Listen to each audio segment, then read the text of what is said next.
एक बार भगवान बुद्ध भ्रमण करते हुए वैशाली नगर के वन विहार में पहुंचे। उनके आगमन का समाचार पूरे नगर में फैल गया। कुछ ही समय में मानो पूरा नगर उनके दर्शन के लिए उमड़ पड़ा।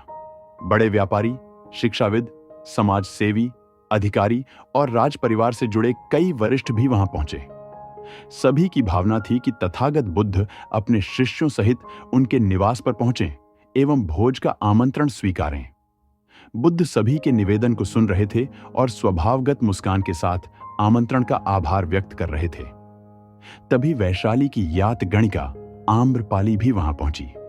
वह बुद्ध की शिक्षा से प्रेरित होकर बहुत पहले ही अपनी गणिका वृत्ति त्याग चुकी थी। उसने भी बुद्ध को भोजन का आमंत्रण दिया। बुद्ध ने तत्काल उसे स्वीकार किया और अगले दिन भिक्षुओं सहित उसके घर आने की सहमति दे दी।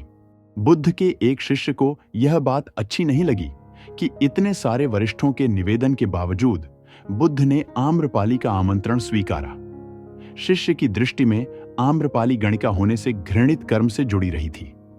जब सभी लोग चले गए तब शिष्य ने पूछा, भगवान, इतने लोगों ने आपको न्योता दिया, फिर आपने आम्रपाली का ही आमंत्रण क्यों स्वीकारा? बुद्ध ने कहा, माना वह गणिका थी, लेकिन पश्चाताप की अग्नि में तपकर वह निर्मल हो चुकी है। यदि कोई व्यक्ति इस निर्मलता को प्राप्त कर ले तो वह उनसे भी श्रेष्ठ हो जाता है, जो ऐसे किसी घृणित कर्म में लीन न रहे हों। ऐसे व्यक्ति का आमंत्रण स्वीकारने में संकोच नहीं होना चाहिए।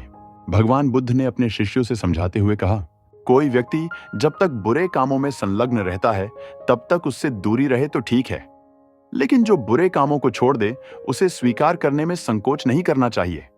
इससे उसकी अच्छाई की ओर बढ़ने की भावना को बल मिलता है।